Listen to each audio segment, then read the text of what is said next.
Husband অফিসে চলে গেল, খাওয়া দাওয়া করে ওকে টিফিন করে দিলাম। তারপর আমি একটু রেস্ট নিয়ে আমার জন্য 2টো রুটি করে নিলাম। এবার আমিও টিফিন খেয়ে নেব। তারপর টিফিন খেয়ে এবারে আজকে কাজ শুরু করব। টিফিন খেয়ে একটু বাগানে আগে একটু গাছে জল দিয়ে নিলাম। তারপর আমি এসে আস্তে আস্তে ঘরের কাজগুলো শুরু করলাম। এই যে রুটিগুলো আমার হয়ে গেল। তারপরে খাওয়া দাওয়া করে একটু গাছে জল দিয়েছিলাম। তারপরে এসে এখন গ্যাস ট্যাসগুলো পরিষ্কার করে নিচ্ছি, কারণ আমার কাজের দিদি আজকে তাড়াতাড়ি চলে আসবে বলেছে। তো ও আসার আগে আমি মোটামুটি সব পরিষ্কার করে নিই। ও আজকে বলেছে 9টা সাড়ে 9টার মধ্যেই চলে আসবে। তো আমি এখানে কিছু বাসন আছে সেইগুলো একটু ধুয়ে নিচ্ছি।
এই যে আমার কয়েকটা বাসন টাসন ধোয়া, গ্যাস পরিষ্কার করা, বেসিন পরিষ্কার করা হয়ে গেল। দেখুন আজকে ইন্ট্রোটাই দিইনি। Welcome back to my channel Mallika's লাইফস্টাইলে। ছোট বড় সবাইকে ভালোবাসা শুভেচ্ছা জানিয়ে আজকে ব্লগটা শুরু করলাম। এটা আমার ডেইলি ব্লগ, যার জন্য আমি বেশিরভাগ ডেইলি কী কাজকর্ম করি সেটাই দেখাই। তবে আরও অনেক কাজ সত্যি দেখানো হয় না, সম্ভব হয় না একা হাতে। তো চলুন, এবার আমার সমস্ত ঘোরা হয়ে গেল। এবার আমি একটু অ্যারারুট করে নিচ্ছি, কারণ অনেকগুলো কাঁচা চুবিয়েছি আজকে, কাচবো, কেচে সেগুলোকে অ্যারারুট দেবো। তাই অ্যারারুটটা জাল দিয়ে নিচ্ছি। অ্যারারুট জাল হয়ে গেলে তারপরে আমি তরকারিটা কুটবো। আজ বাঁধাকপি আর সজনে ডাঁটা কেটে রাখবো। সজনে ডাঁটা চচ্চড়ি, বাঁধাকপি আর মাছ তো আছেই, শুক্তো করা আছে, চাটনি করা আছে। তো এগুলো কালকে হবে, তাই জন্য কালকের জন্য তরকারি কেটে রাখবো। এটা তো আমাকে বরাবরই করতে হয়।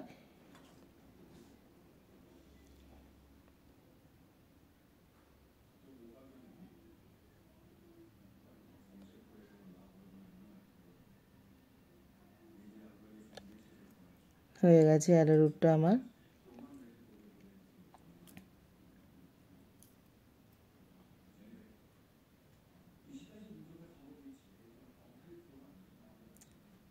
ঘর বাড়িগুলো একটু ঝাড়াঝুড়োও করলাম আজকে, তাই জন্য একটু দেরি হয়ে গেল। তো অ্যারারুটটা হয়ে গেল, ততক্ষণ ঠান্ডা হোক, ততক্ষণ আমি তরকারিটা কেটে নিই। তো আজকে বললামই যে বাঁধাকপি কাটবো আর সজনে ডাঁটা কাটবো। ভালোই আছে বাঁধাকপিটা, ভেতরটা খুবই ঠাসা।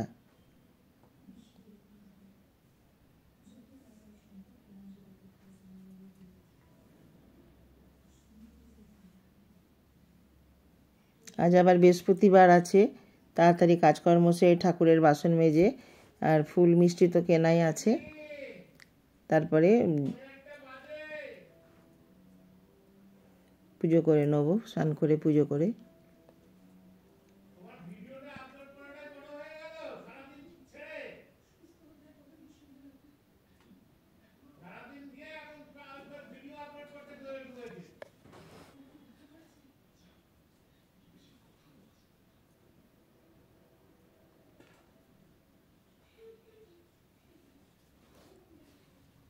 চাকুতে কেটে নেবো, তাড়াতাড়ি হয়ে যাবে কাটা।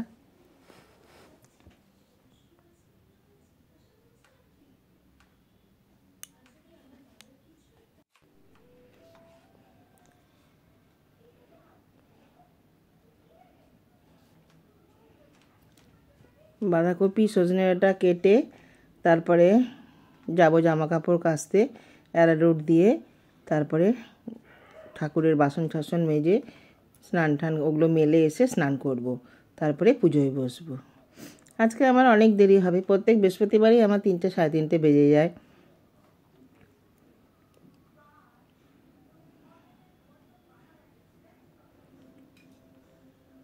একটা মাছের মাথা আছে, ভাবছি ওটা দিয়ে বাঁধাকপিটা করব।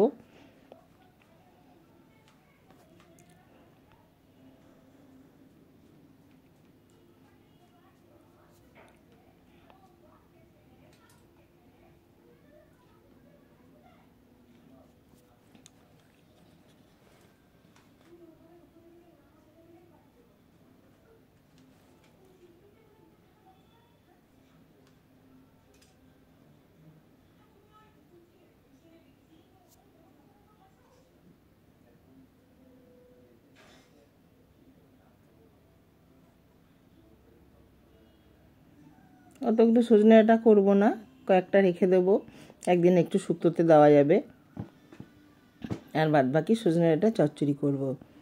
আলু বেগুন সর্ষে বাটা দিয়ে সজনে ডাঁটা চচ্চড়ি আমার ভীষণই ফেভারিট। মাছ মাংসর থেকেও আমার এই ডাঁটার তরকারি খুব ভালো লাগে। ছাড়াতে একটু কষ্ট,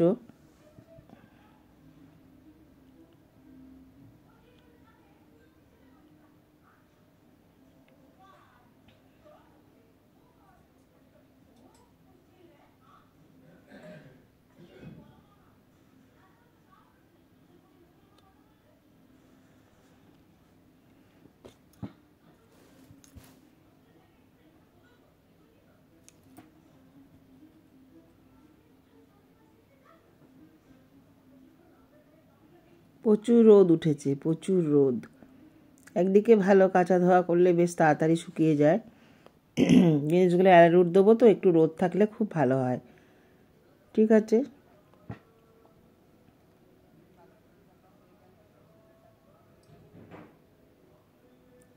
এই যে কাটা কমপ্লিট। তারপরে অনেকক্ষণ পর আসলাম, সমস্ত পরিষ্কার করে কাঁচা ধোয়া করে সমস্ত কিছু জামা কাপড় ছাদে মেলে এসেছি, সেগুলো আর তাড়াতাড়ি ভিডিও করা হয়নি। তারপর এসে আজকে পুজো করে নিলাম।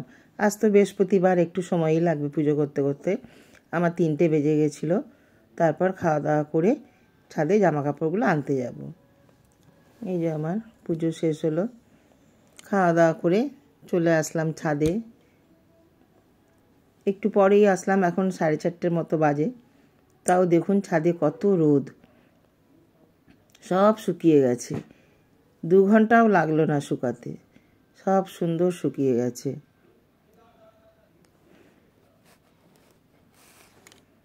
জামা কাপড় মেলে একবারে শুকিয়ে গেলে তুলে নিয়ে গেলে খুব ভালো লাগে। যদি ভিজে থাকে আবার গিয়ে মেলতে হবে নিচে বারান্দায়, ভালো লাগে না।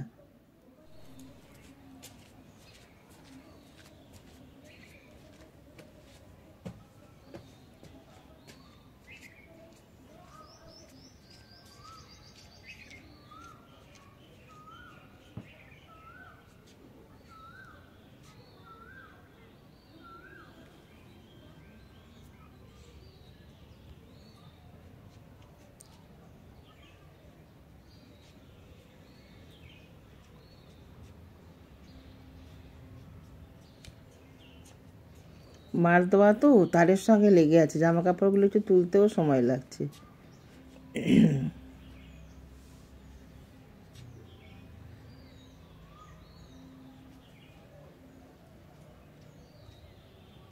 সব শুকিয়ে গেছে, এটাই যা খুশি লাগছে। তো দেখুন 4:30 পৌনে 5টা বাজে, তাও এখনও কত রোদ। তবে এই রোদটা গায়ে লাগছে না, ভালোই লাগছে।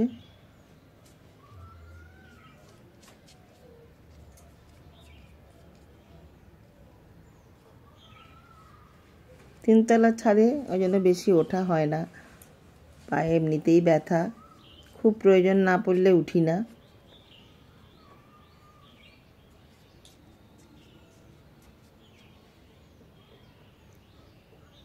হাজব্যান্ড বলেছে সন্ধ্যেবেলায় এসে সব ইস্ত্রি করবে, সেই জন্যই আরও ছাদে দেওয়া, যাতে শুকিয়ে গেলে সন্ধ্যেবেলায় এসে সব ইস্ত্রি করতে পারে।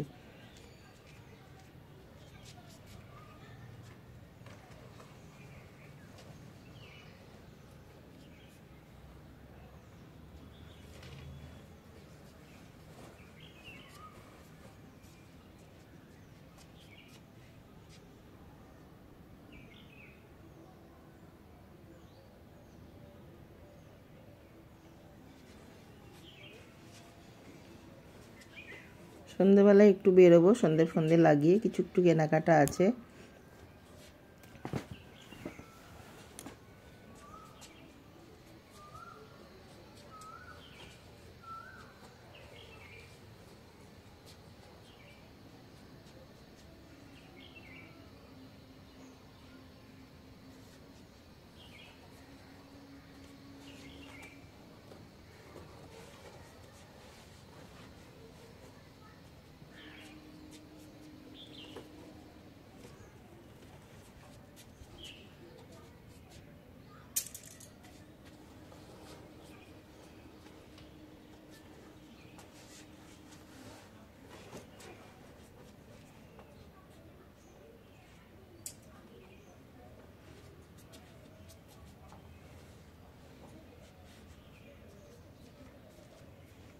তোলা হলো, প্রচুর জামা কাপড় মেলা ছিল। ভিডিওটি ভালো লাগলে অবশ্যই like, comment, subscribe and share করে দেবেন। ধন্যবাদ।